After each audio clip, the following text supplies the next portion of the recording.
This is Becoming UnDone.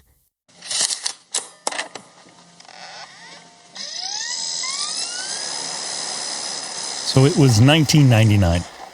I was a grad assistant athletic trainer in Tucson, Arizona. At the time, I was working with the Wildcat gymnastics team. But our athletic training room for all the athletes was housed deep within the bowels of McHale Memorial Center. Now, all the athletes went there for their pre-practice treatments, taping, rehab, everything else they might need before or after practices and games. And when you've got a common space like that for everybody, it becomes kind of like a hub of sorts. At the time, our facility had 6 certified athletic trainers, full-time, and 5 graduate assistants. Now, if you're not familiar, a grad assistant is certified, has a degree, but they're working toward another degree so that they'll be qualified to serve as a full-time in the future. When I first started, there were 2 GAs who were coming back for their second year who shared an office cubicle on one end of the facility. Cindy Michaud with softball and Lisa McDonald with track and field. And then there were the 3 guys, Aaron Barnett with football, Mitch Doyle with volleyball, and me with gymnastics. It was fine, but we decided that as GAs the next year, we wanted a shared space where we could all be together. We were all making around $12,000 a year, routinely clocking 50 to 60 hours per week, so we proposed a change. We would take one of the removable dividers out of the series of cubicles, slide all the full-time staff together, and then create a big space for all the GAs. We called it the Hugicle. A lot of shenanigans went down in the Hugicle. Mitch Doyle liked to sneak 15-pound cuff weights into my med kit before road trips. Once I'd be on the road wondering why my shoulder hurt and my freaking kit was so heavy, I'd discover the quote-unquote gifts he left for me. You got me, Mitch. Or there was a time we decided to bring a variety of food and have kind of a makeshift hobo-style Thanksgiving potluck just for the GAs. But without a doubt, the worst was Napster. Now, we'd been explicitly told by our boss, the director of sports medicine, not to load the music sharing software on our tired old single beige desktop computer. But we were young and we were cool. We wanted songs in the Hugicle. Surely it'd be fine. He probably wasn't even technologically savvy enough to know if we'd installed it. Till that same boss soon discovered that we'd disobeyed. Now, I can't remember if everybody else did, but I know for sure I got a stern talking to. Even though our medical records at the time were on pen and paper, he said we were exposing the university property to the risk of corruption. I mean, he wasn't wrong. But Napster wasn't LimeWire, right? It wasn't a guarantee that our computer would come down with some sort of terminal electronic STD that would result in us needing a new one. But honestly, if it did, as GAs, we had hands down the crappiest computer in the whole place. So the thought of getting a new one really wasn't a threat at all. It wasn't the worst thing I could think of. But yeah, I was 24 years old, married, working my first job, and my boss chewed me good because of the risk posed by a virus, a computer virus, but still. At Coach Dick Tomey's memorial service in 2019, speaker after speaker shared stories, not about football victories, but about love. Dino Babers, former player, an assistant under Tomey, former guest on this show, captured it best when he said, before Dick Tomey, we'd go to family, I'm talking about my family now. We'd go to family gatherings. We didn't kiss. We didn't say I love you. After Dick Tomey, I can't think of a gathering we don't do that. And his impact is, oh, you're just talking about your brothers and no. I'm talking about my brothers and sisters, my nieces and nephews. It's throughout the family. That's Dick. Dick is a virus. Nancy, he's a virus. He's the virus you can't get out of your computer. Now you guys got me on it. That's the best word for him in a good term. It's like, whoa, where'd this come from? You brush up against Dick Tomey. And I'm going to use this word because there's a lot of things going on in the United States. I'm going to use this word. He leaves a residue on you. He leaves a stain. And you're like, whoa, what was that? What did I brush up against? And he's with you forevermore after that. That's kind of a funny way to describe someone so beloved, but it's fitting. Coach Tomey had a way of infecting people with his warmth, his belief in them, and his relentless love. He'd end phone calls with, "Love you." And he meant it. He made grown men hug and say it back. He changed how people led, how they coached, how they lived. That virus spread far beyond the field. It reached families, locker rooms, even the athletic training room. Today, we'll hear from someone who caught it early and never let it go. Sadly, we lost Coach Tomey to cancer in 2019, but lately I've found myself thinking about him more and more. And as I've grown in my own leadership, I keep asking myself, how can I lead like he did? How can I love like he did? What was his secret? What made people follow him so fiercely, carry his lessons decades after they took off the pads or shut the office door for the last time? Because in a profession where wins and losses often scream the loudest, Dick Tomey was different. He built something far more lasting, relationships.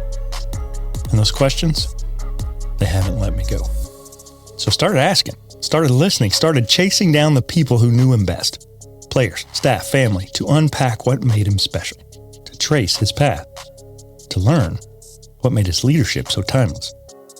From Indiana, to Hawaii, to Tucson, to San Jose, even in retirement, he never really stopped coaching, mentoring, and loving people. This journey, now on episode 10, has helped me rediscover a legend and maybe, hopefully, become a better leader myself. That's exactly what Coach Dick Tomey did. He built people. He also opened doors. Many don't know it, but Dick Tomey was one of the first coaches to open his locker room to women head athletic trainers. First to Sue Hillman, and later Magie Lacambra. Today we'll continue our deep dive into the life, lessons, and legacy of Coach Dick Tomey with a conversation with Magie, where she shares what it was like to be a member on his staff during a time of changing opportunities for women in college and pro sports. You're tuned in to Becoming UnDone. And this is part 10 of the life, lessons, and legacy of Coach Dick Tomey, the Toby Brooks Passion Project.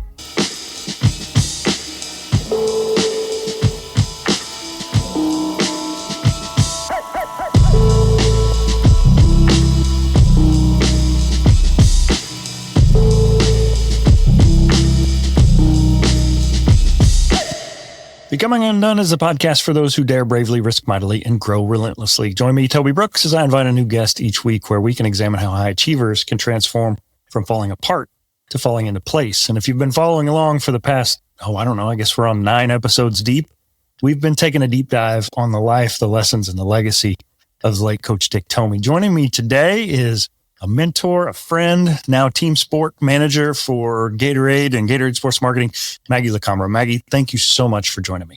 Toby, it is a sincere pleasure and an honor to be here with you today, and just feel like it's a pretty nice thing to be able to talk about Coach Tomey. So thank you. Yeah. Well, I will go ahead and plant this seed. I tapped you it was part of my MBA. I had you interview for a real brief kind of 4-parter with some other folks, and you were gracious enough to do that. Now you're tapping in for this. I really want to hear your specific story. So I'm going to go ahead and plant that seed and say, we're going to circle back and we're going to hear your story on Becoming UnDone. But today the focus is on Dick Tomey. So Tell me about how you first met Coach at Arizona, maybe some of your background that led you to Tucson when you were at, as you famously said, that other institution.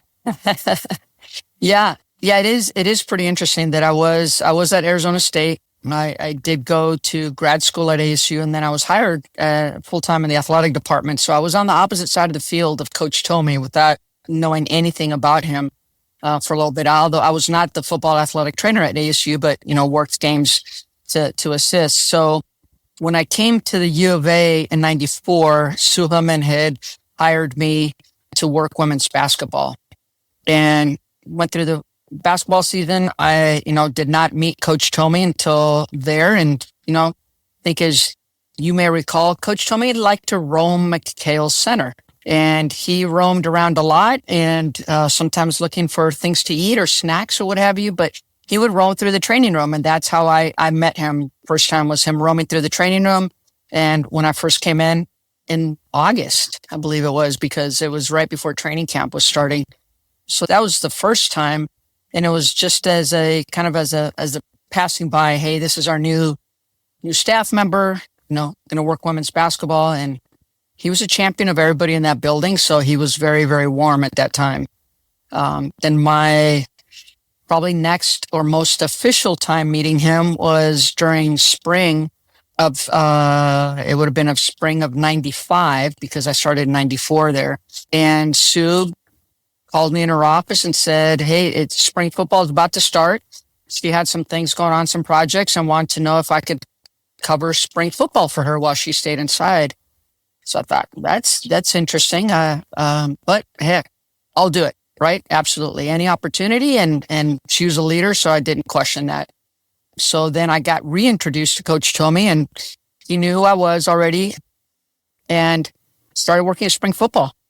And I thought that was it. It was going to be spring football. And I go back and work women's basketball. And at the time, women's soccer, actually, too. I was supervising women's soccer because it was a club sport that was going to become an intercollegiate sport. And that spring football coverage turned into a full-time gig afterwards when Sue let us know that she was going to be going to KCOM in Phoenix back then. What is now still, AT still now, was Kirksville College of Osteopathic Medicine. For the uninitiated, I think you need some context here. Let's start with what it is. According to the National Athletic Trainers Association, athletic training is a healthcare profession that focuses on the prevention, assessment, diagnosis, treatment, and rehab of injuries and medical conditions, especially those related to sports and physical activity. It's considered an allied health profession, and it's recognized by the American Medical Association. To become a certified athletic trainer today in 2025 requires a master's degree. You have to pass a rigorous national certification exam. In most states, there are also licensure requirements. Currently, AT is one of the fastest growing fields in all of healthcare, expected to grow at a rate of almost 20% over the next decade. Today, there are close to 60,000 certified athletic trainers working in all kinds of practice settings, even from junior high and high school settings to college, pros, military, industrial, and points in between. One source I found says approximately 48% of all ATs are women, but another noted that in 2021, 56% of NATA membership were women. Even more recent data suggests that women account for 60% of all NATA student memberships, so we're certainly seeing it trend in that direction. Today, women work in all types of practice settings, including as head athletic trainers in college football. However, in 1995, such was exceptionally rare. While the NATA was founded in 1950, it wasn't until 1966 that the first woman joined, Dorothy Dot Cohen. Between 66 and 72, there were only 8 women recorded as members. It would be 22 years after the founding of the NATA before Kay Kobe became the first woman to pass the certification exam in 1972. And opportunities in major college sports didn't begin to come around for at least another decade or two. A doctoral dissertation published in 2012 by Joanne Garant outlined just how difficult it was in those early years for women to break into what was commonly known as a good old boys club. Administrators, coaches, even other athletic trainers commonly complained that women had no place in men's locker rooms, as would be required for an athletic trainer. Never mind other female healthcare providers like nurses and even doctors at the time who somehow could manage to remain professional. I'm using the air quotes kind of thing here. While women ATs somehow couldn't, Coach Tomey was different. He played a key role in advancing the career of one of the first ever female head athletic trainers of a Division I football program when Sue Hillman took over. Sue took over in '82. The Wildcat athletic director for women at the time, Dr. Mary Roby, was key in the move. And when Coach Tomey came along in '86, '87, Hillman eventually became, as best I can tell, the first female head AT of a Division I football program. She'd later go on to be the first female AT in the NFL when she took a spot as a seasonal intern with the Pittsburgh Steelers in 1997. Today, she's still working in pro football with the UFL's Michigan Panthers. But in 1995, she was opening the door for Magie to be one of the first. Side note, I also happened to work under one of the other first few in Dawn Hearn, who was at UTEP. I tried to get Sue on the podcast, but the timing didn't work out as she was deep in the UFL season when we started. But at any rate, handing the reins of a D1 football team over to any young professional for spring ball was a huge deal. The fact that Magie was a woman might have been an issue for most coaches at the time, but not Coach Tomey. They'd already met while he'd been foraging for snacks in the training room, and not long after they'd be working together day in, and day out, with Maggie in charge of all aspects of healthcare for Coach's Wildcat teams until she would eventually leave the program in 1999. But not quite yet. So that's how it started. That's incredible. I mean, the thought of going there, and certainly nothing wrong with women's basketball, there's still not, but football, especially in that era, was the marquee assignment for an athletic trainer. And typically you had years of experience and a deep network. And we'll kind of get into the fact that a woman working Division I football in 1994 was few and far between. Those were true groundbreaking pioneers in the area. And Sue certainly deserves a ton of credit for it. And I've got her on my list to interview, but she's still doing it. She is with the UFLs, and I didn't get to her in time. She said, I'm in season, maybe circle back to me. But knowing that you went there to cover women's basketball, and then you had a leader who was secure enough to allow you to fill in her stead, no worries about, you coming in and stealing thunder, but also just the fact that a woman in that position at that time was allowed to do that. How did that really resonate with you? What were your initial thoughts and reactions to being in that space, in that place at that time? My initial reaction was, "Are you really serious about this?" Because again, I'm a newbie, right? I'm the new staff member there, and I had such, and still have such, respect for Sue as, yes, a pioneer in what she was doing, not just in athletic training, but man, I think Sue has forgotten more anatomy than I've ever known in my life, just because she's so good at that. And so the bar, like, how can I meet that bar that she has set? But she instilled confidence in me, and that she's a leader. She's breaking ground in this area of a very male dominant setting. And also Coach Tomey. I mean, I give them both huge props, right? Because me working football there would not have happened without Sue and Coach Tomey's blessing and support. So both of them equally very, I think, open-minded into just putting the right person in the right place to do a good job. And so that's what I felt. And Sue's confidence to put me into that position, and then Coach Tomey's confidence in having me join his team based off of Sue's recommendation was an unbelievable boost of confidence. But still, mind you, I was still terrified. I'm like, I better live up to this expectation. But yeah, there weren't too many back in the day doing that. And the fact that Coach Tomey, obviously Sue set the groundwork and opened the doors, and then Coach Tomey just kept those doors open. And when he introduced me to the team, this is Maggie, our new athletic trainer. And it was not, any different or any stipulations going with it. It was, respect her like you respect everybody else on the staff, like she's a member of our staff. And I think that was already set before I stepped into that role, and he just continued it. And it was a much easier transition probably than in other places because of him. Yeah. I've been so impressed. I had Mike Flores on as a guest earlier, Jesse Sapolu. I think Coach's background, being a Midwest guy, going to UCLA first and then to the islands. I mean, he worked with people from all different walks of life, all different cultures.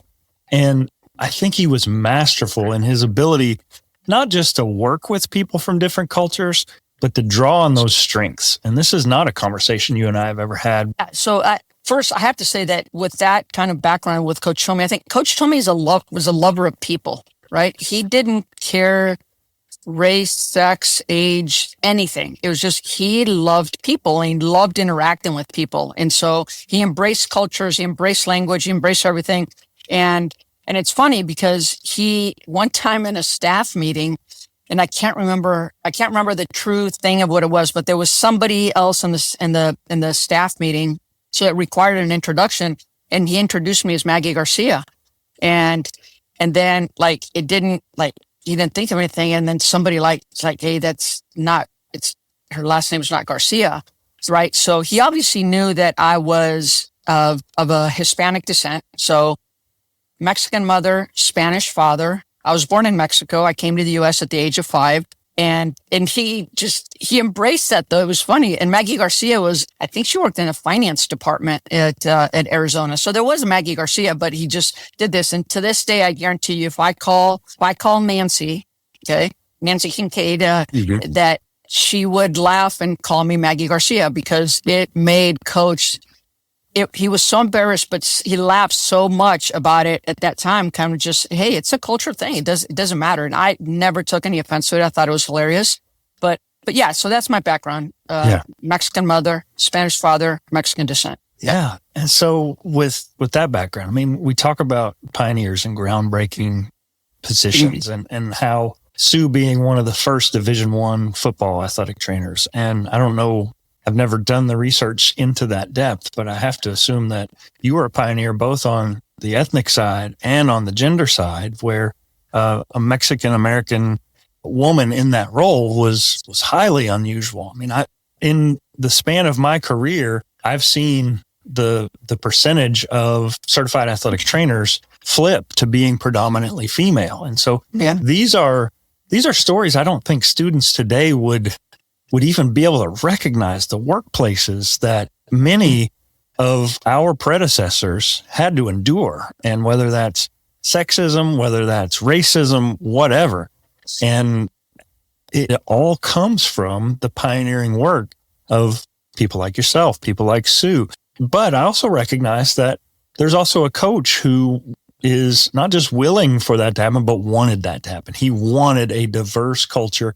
I think of the way he worked with and loved our poly players. Like, it was so culturally rich, and I didn't expect it going to Tucson. I expected the Hispanic influence in Tucson, but the poly influence with the football program in particular was remarkable. And especially seemed like our O-line, there was just, I remember ordering knee braces that had special prints that were reflective of culture. I mean, that's what was cultivated there.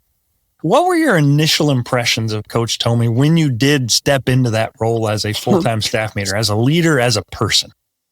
It was welcoming. He was welcoming from the minute it happened, right? It was, hey, you're a member of our staff. These are our staff meeting times. You're going to come to the staff meetings. He set the expectations of what I was going to do at the staff meetings, what I was going to do in terms of practice, travel, and that sort of thing. He lined out what decisions I could make as far as who travel, staff, that sort of thing. But otherwise, it's, hey, this is our staff. You're a part of our staff, and you're going to be a welcome member of it, an equal member of it. There was nothing ever, any way that he made it feel any different. Again, like I said, he was a people lover, and he embraced people for how they were. He didn't want to change anybody, right? And when you're working with a team, when you're working with athletics, there are people, very different personalities on one team. And how do you make all that work? And you think of the people that we all have to work with as athletic trainers, and how you approach maybe an injury or a rehab is that not everybody's the same, and you can't approach everybody the same. And Coach Tomey knew that, and that's how he approached things. We all have seen and have heard the man hugs that he gave, and the emotion and the crying, and it was special. It was very, very special, whether it was, you're a camp coach, he's working 100 hours a day to, back during the season. And it's, his welcoming of just people. I don't think he saw me any different than he saw anybody else on the staff. Is that, hey, you're a member of the staff, you have a responsibility, and we're going to treat you equal that way. And quite frankly, the players did the same. The players were a reflection of him. Mm-hmm. There was one small incident way at the beginning. One player thought he was going to make a funny joke, and his teammates heard it, and they shut it down immediately, and it never happened again. And that was just, again, I think the reflection of him and how he set the standard for how people should be treated. Yeah. That was, so I'm tremendously grateful, because to your point of who was doing it at that time, Sue Hillman clearly opened the doors, and she was probably the first of two people to do it in the country. And there were still very, very few when I stepped into that role. But quite frankly, I tried not to think of the enormity of it at that time, because that was that was terrifying. Okay. If I thought about it, quite frankly, then that was terrifying. So for me, it was just, hey, I'm an athletic trainer. I have a job. I have a role. This is my responsibility and I'm going to do it. And some people have a little bit of a different approach. I probably was a little, let's just call it a little bit more on the stricter side than I probably would have liked to have been. And I just felt like I needed to have certain things buttoned up in order for things to be able to be, for me to be able to be successful and not lose sight of what I needed to do. But absolutely. Yeah. And I don't think it was fair, but I certainly saw for you, it wasn't fair that you had to do it better than a guy would have had to do it. You had to be cleaner. In that era, very little margin for error because people, whether at Arizona, probably not, but elsewhere would gladly point to a failure of a female in that position and say, this is why we shouldn't have women in the locker room. And so there was a scrutiny with that. And there was no doubt that was a heavy load to bear, but I always appreciated it. And I made light of it in my last episode about how tough and no nonsense you were, but you had to be. Yeah. At the time I felt like I had to be, and maybe I did. I mean, looking back, I wish there's times when I wish I would have been less strict, less what have you, and had enjoyed the process more. But I was afraid of that. I was afraid of the judgment that was happening. And I don't think people did this on purpose by any means, but I remember multiple times, you travel, you go to a team and the medical staffs meet pregame in the middle of the field or on the sideline or what have you, introduce each other and what have you. Nobody, they're like, who's she? Right? Until literally one of our docs had to say, hey, this is our athletic trainer. And then they would do a double take. And because I mean, I have to think back of who we played that would have had another female across the field as well. Maybe like Dawn at UTEP. Yeah. Mm-hmm. I mean, so other than that, it was there was a very male oriented setting. And again, I don't blame anybody. That was just the way it was. And so to have a female there, it was very unusual. And even going into hotels, checking into hotels on the road, and people thought I was like the nurse, okay? Or I was like the travel coordinator or something. They never thought I was the position that I was in. And it was, but I laughed a lot about those things because like, yeah, who was doing it? And so the fact that I was able to do it, it was a privilege to me. I'm like, you know what? This is an amazing honor and a privilege, and I best not mess it up. Yeah. Well, you did a tremendous job. I so appreciate the excellence in your work and the model you were for me as a professional, female or not. Just your work was exemplary. I saw student athletes would stream in and they would go straight to you. They knew where to go to get help. And I think at the end of the day, that's what it's all about. Again, we're talking with Magie Lacambra, a former head football athletic trainer at the University of Arizona. We're going to switch gears a little bit. Coach Tomey was known for being a tough coach. He was no nonsense. I can remember one particular game where we underperformed. That next practice, a lot of rolling. He was not going to let his players get away with less than he thought was their best. And sometimes that can intersect with what we're trying to do as a medical staff. How do you see your role as a healthcare provider intersecting or perhaps colliding with his approach to that tough, that grit, that player development? It's an interesting balance, right? Because I think no matter what sport you're working or who you're doing it with, that there has to be that understanding of what everybody's role is. And his role was to motivate, to educate, to coach, to discipline, to do all those things. And my role was to keep the team healthy and abide by the healthy standards. And so the one of the many, I think, agreements that we had is that he's going to coach and I'm going to do my job, and we're going to communicate. And so if I ever felt that something was in danger, or if it was out of maybe alignment with the best interests of the student athlete from a safety perspective, I would share that with him. Now, when somebody's rolling and they're puking because they're rolling, that's a matter of, hey, that's consequences, right? Was it going to put somebody in jeopardy at that time? I didn't think so, but there were consequences. Now, obviously, in Tucson, there are monsoons. There are beautiful monsoons that bring a lot of lightning.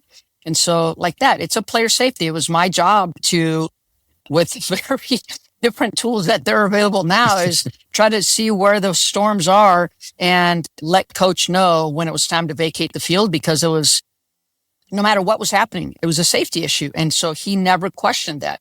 He never questioned whether an athlete could practice or not practice because of injury or rehab or what have you. He was interested in, hey, what's the best thing for the athlete? And we'll do what we can around it and just make sure that they're here. That we want them here, at least taking mental reps and doing what they can out here, and we'll go from there.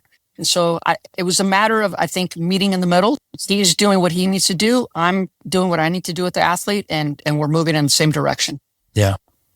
Also, it was a different era. And certainly in your travels today, I mean, you're still actively involved. You communicate regularly, if not daily, with Power 4 or D1 programs. You know what it's all about. But in that era, you could build a team over the course of years. It wasn't a portal-dominated era. This was a coach who famously would bring in walk-on guys. We've talked to Brad Brennan on this show before, Bear Baker. I mean, there is a long history, Dave Phipp for that matter, of guys that didn't have a chance really anywhere else, not just coming and being a part of the team, but being critical parts of the team. And so he was known for building that culture. From your point of view, what do you think made it so unique under Coach Tomey? He cared. He cared because, again, I think about, I mean, there are times in staff meetings that it would come up that, a certain player, didn't show up for class, or they didn't do a certain thing, or they didn't go to their weight workout, or they missed their rehab appointment, whatever it was. And Coach Tomey wouldn't get mad about that. He would not. He would look at the position coach of that player and say, hey, coach, go find out what's going on. This sentiment right here reminds me of one of my favorite quotes from poet Walt Whitman, made famous by all-time favorite show or series Ted Lasso. It's a concept I've been fighting hard with, even in the past few days. I grew up in an environment I could only describe as toxically negative. Anything that didn't go our way led to anger, world-class grudge holding. I learned from an early age that if somebody didn't do what they should or what they said they would, then they had offended you. But here we hear Maggie describe one of what I think is Coach Tomey's most powerful personality traits. He was curious, not judgmental. And for a leader, there isn't much that will inspire your people more than a leader who is curious and not judgmental. Let's hear Ted explain it.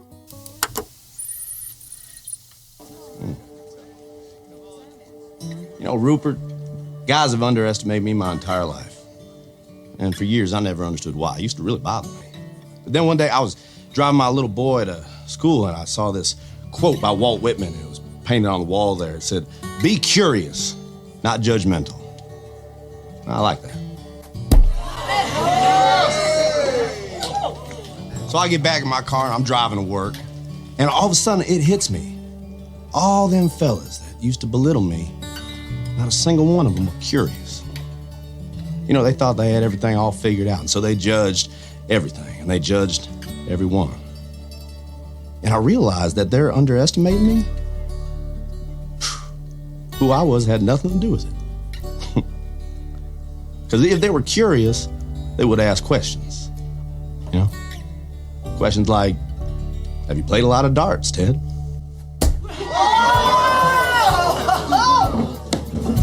Which I would have answered, yes, sir. Every Sunday afternoon at a sports bar with my father from age 10 until I was 16 when he passed away.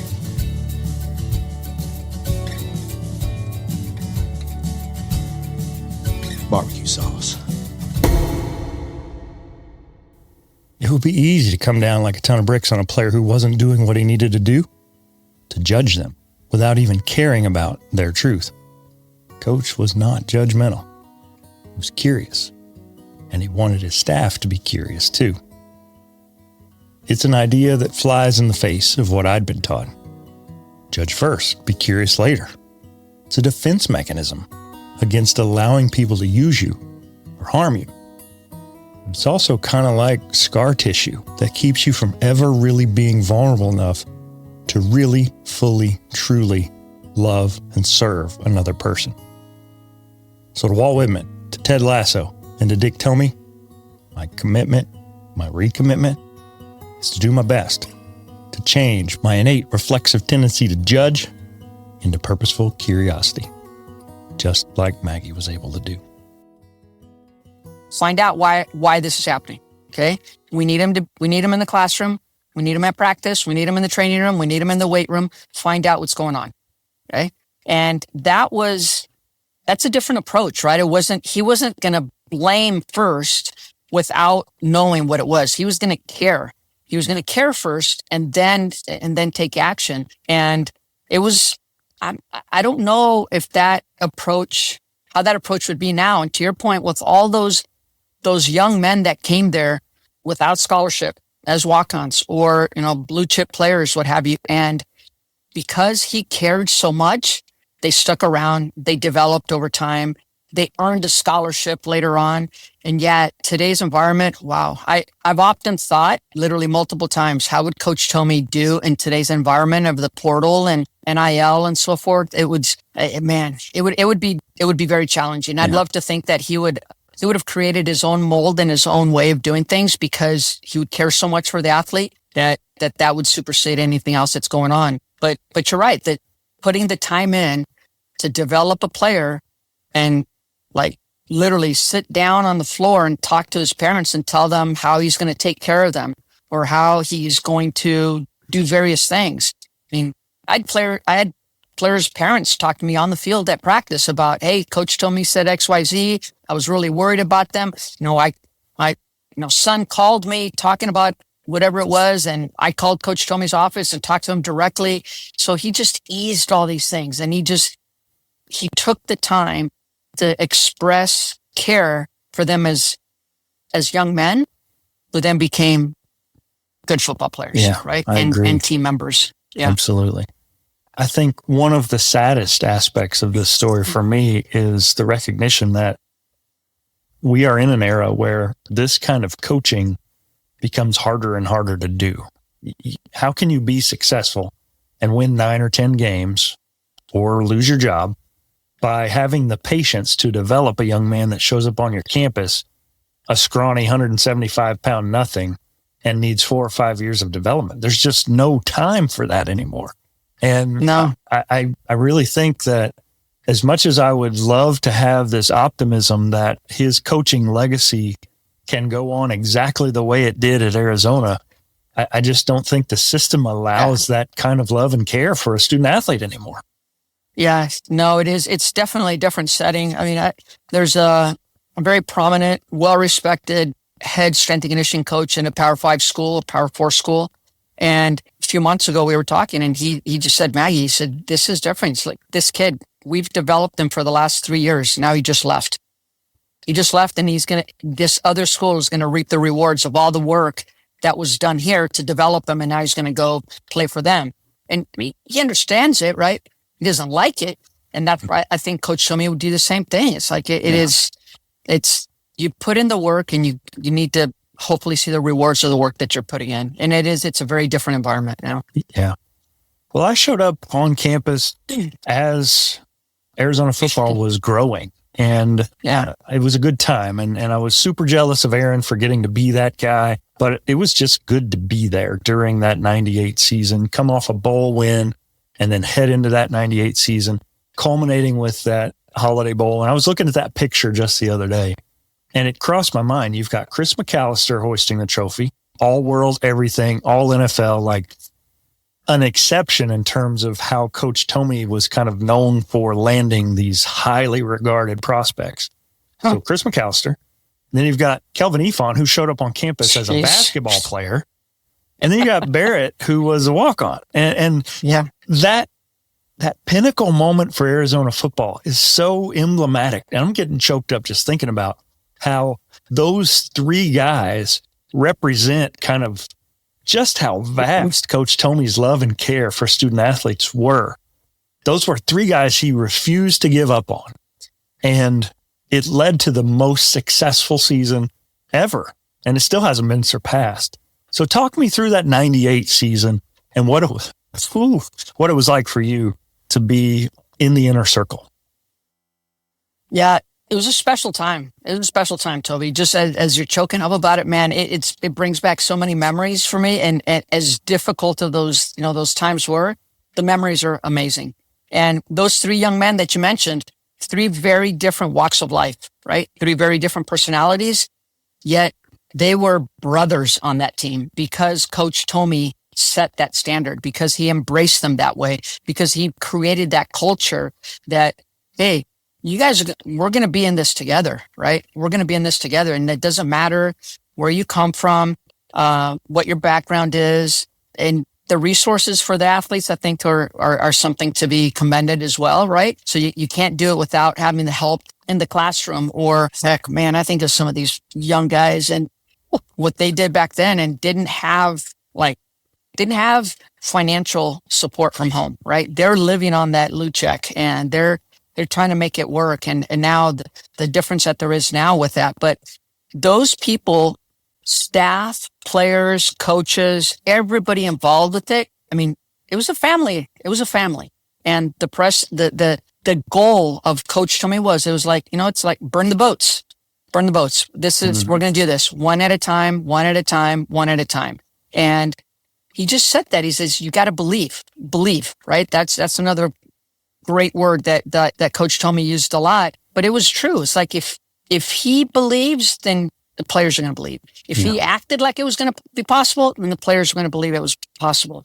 You had to set that from somewhere. And this taking that one game at a time and feeling like, hey, it's us against them. It's us against them. And even though those were, yes, very successful years for Arizona football, it was still a very basketball focused department, right? I mean, Lute Olson was doing amazing things with the men's basketball program, and it was still like a special thing that, hey, we're going to stick together. And I think also the environment of McHale's Center back then, it was all athletes under one roof, right? Everybody intermingled, everybody knew each other, everybody supported each other.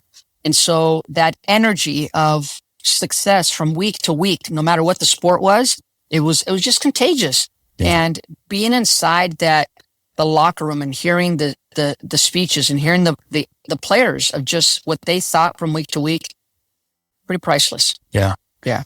I had Kara Fry and Mike Meyer both on earlier, and they referred to it as McHale High, and I'd never heard it talked about that way. But there were little cliques and, athletes from different teams that would hang out.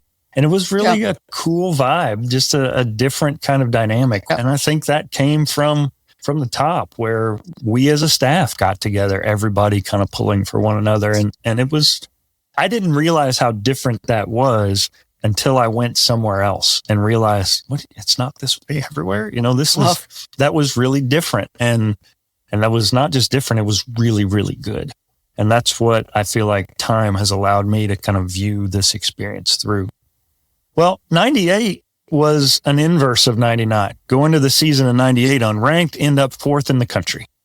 99, we go in ranked fourth in the country, end unranked. And famously, my missed bowl opportunities. Talk me through what 99 was like, because that ended up being your last season as a clinician working with college football. What was that season like, and what, if any, role did Coach Tomey play in counseling you as you looked at some other opportunities?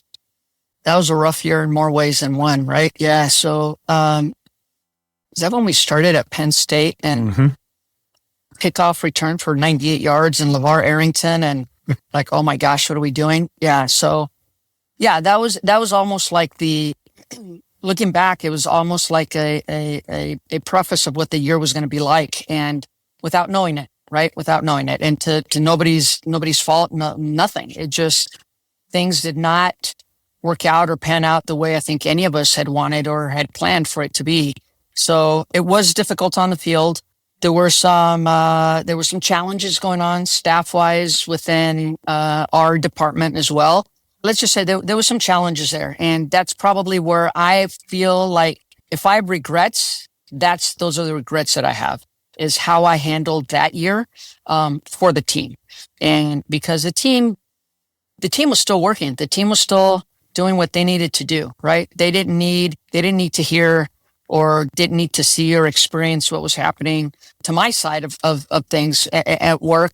And I should have done better. And that's a regret that if I could do that part over again, I would do that part over again, because it was challenging. But at the same time that it was challenging for me professionally from a non-football side, the football side of it was still very supportive. Mm-hmm. The athletes were very supportive. The staff was very supportive. Coach Tomey was very supportive. Like, he pulled me in his office one day. It's like, what's going on? What can I do for you? Okay. What can I do for you?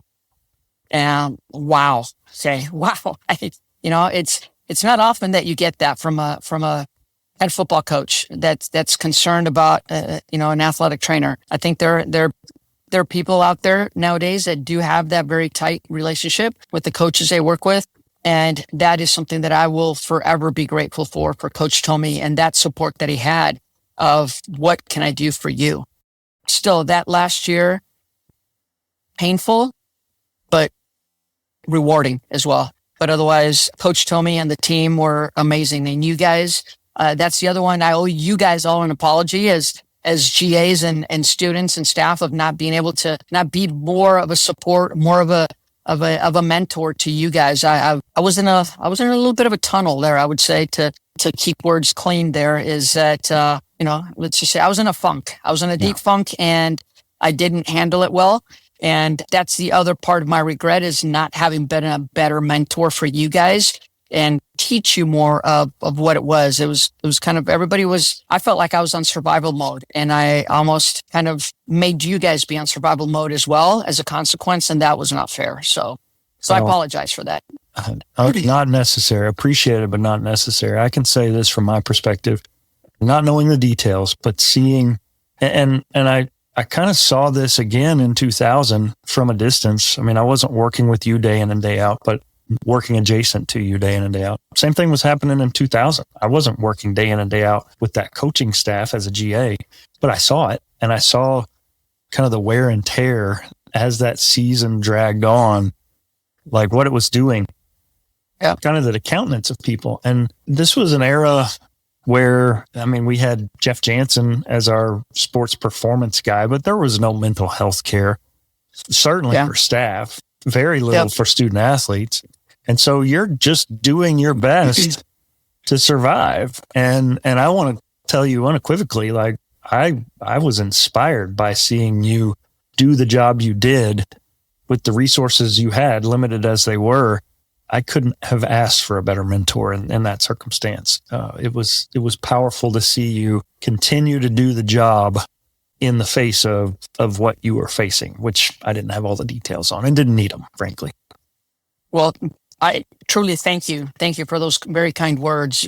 Because I wish I'd have done better. And I truly appreciate the maturity that you all did, especially you as GAs. I mean, honestly, you guys were, and my, fellow staff that were working there at the time as well. I leaned on them a lot. Ed and Greg and MB. I mean, I cried on their shoulders a bit, right? I wish I'd have done better then, and I hope I can do better now. No, so. I certainly appreciate it. So Coach Tomey wasn't far behind. One more season of 5 and 6 football, and depending on what you read, he was either asked to leave or whatever. And I'm not really going to get into those details here. But is there a particular game or moment that stands out to you as being kind of emblematic of who Coach Tomey was as a person? Wow. That's a tough one, because he was so consistent, right? He was so steady. He was, I loved his laugh. I just absolutely loved his laugh, and him telling stories, or, the gatherings that he had at his house. And I remember the pregame speeches against ASU. That was really interesting, because having been on the other side of that was just so interesting. But him, it was the approach was the same always, But like, I think back, our game at Washington and what has become the leap at the lake or something to that effect, right? With OJ leaping into the end zone. And quite frankly, I saw that from street level down, because I don't know if you recall, we'd had a player that had a C-spine injury. I ended up leaving the game with them, and Dr. Wong and I walked back, which I thought was crazy because we were done at the hospital, and the player we knew he was okay at that point. And I said, okay, Doc, how are we going to get back now to the stadium? And he said, what do you mean? We're going to walk. It's right across the street. So at that, I had no idea because of the intensity of keeping this athlete stable and going. So as we're coming around, because UW, the way the stadium was, like literally if you're coming into the stadium from the street, you can see it. And like, we're coming. We got to get down there. Rushed down there, literally got on the field as OJ leaped into the end zone, and just the celebration of that, and what, the message from Coach Tomey of in the locker room afterwards, like, yes, we're celebrating. This is an amazing win, but we have a brother in the hospital right now. Yeah. We have a brother in the hospital, and we got to think of him, and prayed. Okay. I love the fact that he was open to prayer, and that this was embraced, and we're going to embrace this win, but we're going to also pray for our brother that he's okay. And we know that he's going to be okay, but we're going to keep him in mind. So it was just that one victory at ASU. And I think there's probably there's a famous picture of Brad Brennan sitting on the goalpost. It's like, he loved that. It's like, you guys go celebrate. Okay. Go celebrate it. This is your moment. We earned this. And so, but there were also lessons in the losses, right? There were also lessons in the losses. I mean, he could call out like specific plays, what the yardage was, what the play was, and who ran route and who missed what block. And like, he would, and he would do that after the game and just say, hey, player X, you got to do this in that situation, player, so his detail and his memory for all that. But again, they were all teaching. I always felt like he was teaching. Like he wasn't scolding or yelling. Like he was teaching. Yeah. And hopefully the players thought that way. Maybe as a young 18, 19-year-old, you don't necessarily see it that way. But I would say that now, all these players that have had a chance to think back, that it's like, man, those were teaching moments. Yeah. So that's great. I know, just thinking about it in terms of leadership, if I don't pour into people and I call them out for their bad behavior, I'm a tyrant. I'm a terrible boss. But his approach was pour into the relationships first, and then you can have that level of accountability, because people don't assume that you're attacking their character. They know you care about them. And that's a lesson for leadership that I've certainly taken from afar. I will never forget, we were in the locker room celebrating that victory, and Coach Ianello is trying to I believe he was the receivers coach at the time, trying to wrangle his guys up. And he said, somebody go get Brad Brennan off that goalpost. Wideouts over here. Yeah. Yeah, that's, I can hear Coach I saying that right now. Yeah. For sure.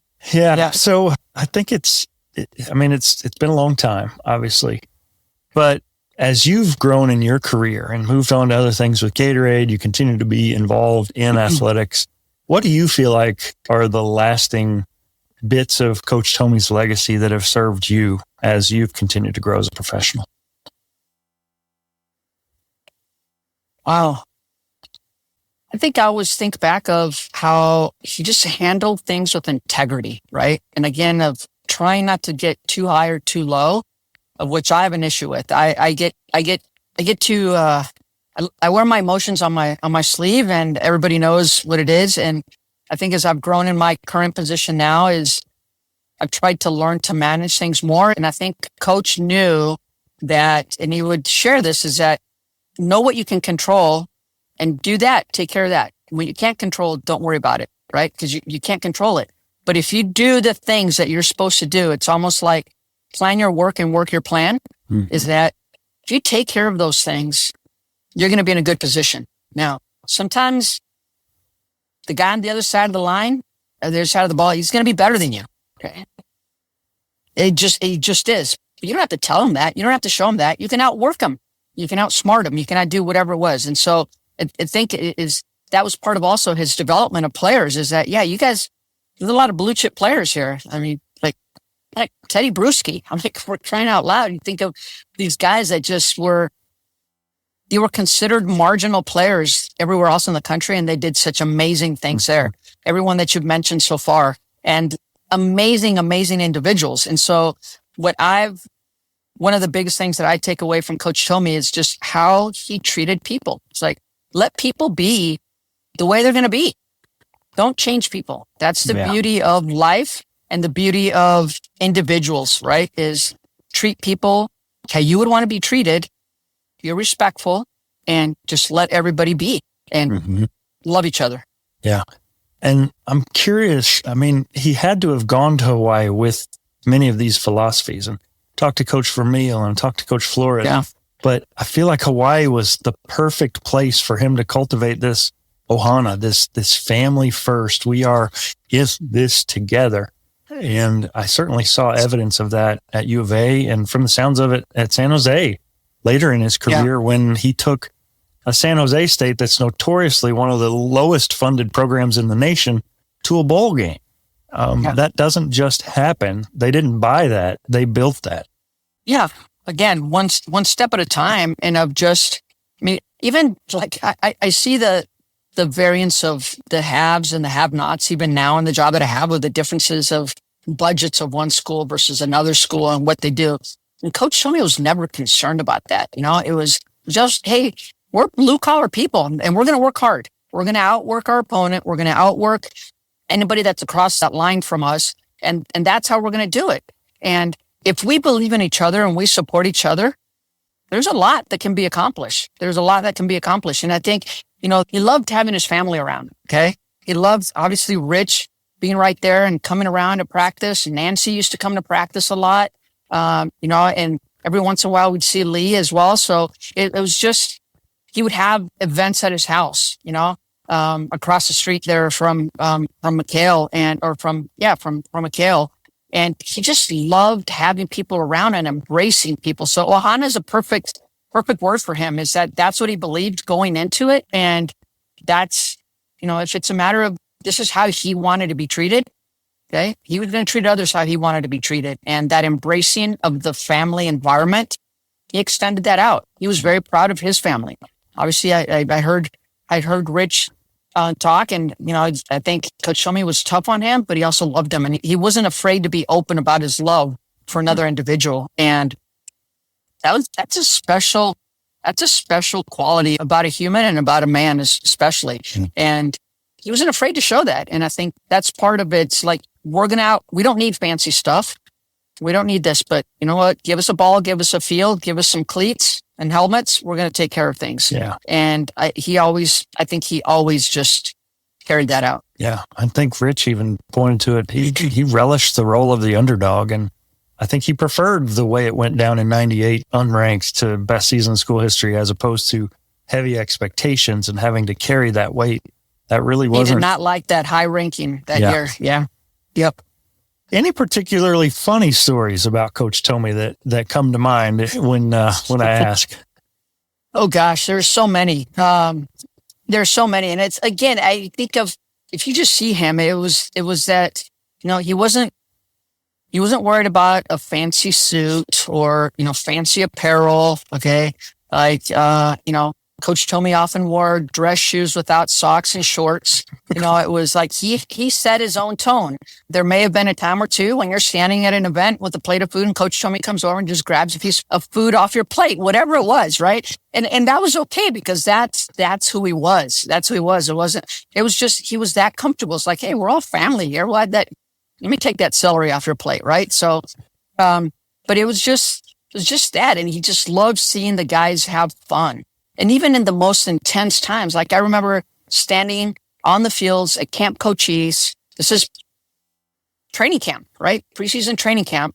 It's supposed to be pretty intense. You're out there it seemed like the middle of nowhere. And the monsoon would start rolling in, and he'd walk over and he's like, Maggie, look at that beautiful sky. Look how beautiful those clouds are that are coming in right now. I'm like, The first time he ever said that just really kind of caught me off guard. I'm like, oh my gosh, we're like, this is intense time. And he's really enjoying the beauty of the environment that we're in, surrounded by these clouds coming in. But he could do that, right? And then he could come right in and tell a player about what just happened with the play that was just run, or a technique in a drill that they were doing. He could switch that way. His mind was, he was pretty intense in that regard of just being able to switch around like that. So some great times, some really, really, really good times. And man, I will be thankful to Coach Tomey for forever. And I'm just grateful that I had a chance to be on his staff and work alongside him. Yeah. Well, I had a chance to visit U of A, and I don't know if you've seen it. I'm sure you have, but the Coach Tomey practice fields, there's a plaque. Yeah. And it's surreal to me. I mean, first of all, the baseball field is gone. So that was a bit of a jolt. But the fact that this coach who had the greatest season in school history and 2 years removed is getting pressured out, like, that's a complicated relationship. And I love the fact that U of A has honored him. I love what Coach Brennan has done in bringing a lot of familiar faces back. But it makes me wonder, what in your opinion, do you think Coach Tomey would want people to remember most about him and his teams? What would he say his legacy is? It's such a tricky question, because I think the last thing he was worried about would be his legacy.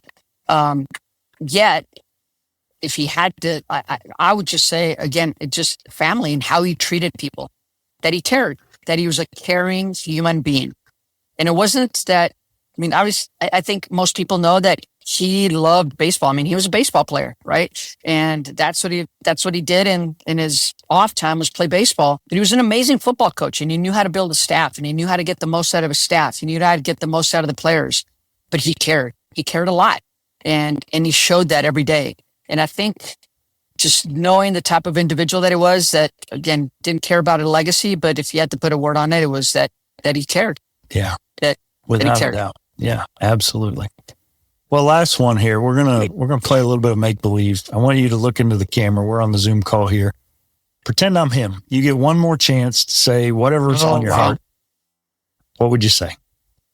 Oh my gosh, Coach Tomey, I thank you.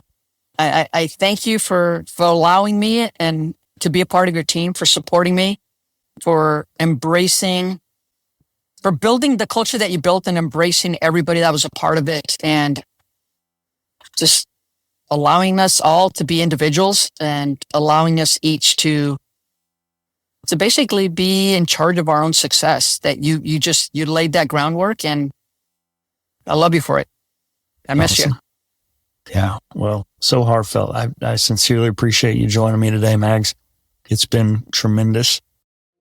I am Magie Lacambra, and I am undone. What a gift it's been to sit with Maggie today, to hear her heart, to revisit a remarkable chapter in Arizona football history, and to honor a man who led not just with his strategy, but with his soul. In a profession and an era where toughness was too often equated with silence or stoicism, Coach Tomey modeled a different kind of strength, one rooted in care, culture, and in connection. And Maggie, she's carried that same legacy forward, often with double the scrutiny and half the credit, yet always with an uncompromising commitment to doing the job and to doing it right. As I reflect on our conversation, I'm struck by the shared thread between them, a deep, abiding belief in people, in their worth, in their potential, in their story. Coach Tomey believed in Maggie. She, in return, became the kind of leader who could inspire belief in others. It's fitting that we close this chapter of the series with someone who not only worked beside Coach Tomey, but who lived out the very values he championed. Magie Lacambra is more than a pioneer. She's a reminder that being undone isn't always just about falling apart.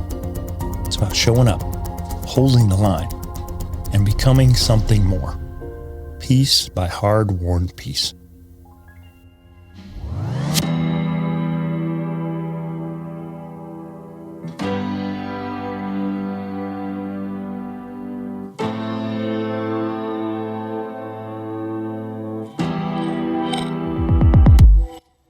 Next time on Becoming Undone, we are getting close to wrapping this one up. I've reached out to several folks who I think would make for great interviews about Coach. Hopefully I'll be able to lock them down in the next few days. In particular, Wendell Neal, who was equipment manager for Coach Tomey for several years. And just today I had a chance to sit down with head coach of the San Jose State Spartans, Ken Niumatalolo. I've also reached out to others, and we'll bring this train home with a follow-up conversation with Coach's son, Rich. This and more coming up on Becoming UnDone. Hey, if you've made it this far, do me a favor. Share this episode with someone who was touched by Coach Tomey. Whether they knew him personally or just learned from someone who did, invite them to come along for the journey. We're nearing the end, but we aren't quite there yet. This is Becoming UnDone, the life, lessons, and legacy of Coach Dick Tomey, a Toby Brooks passion project.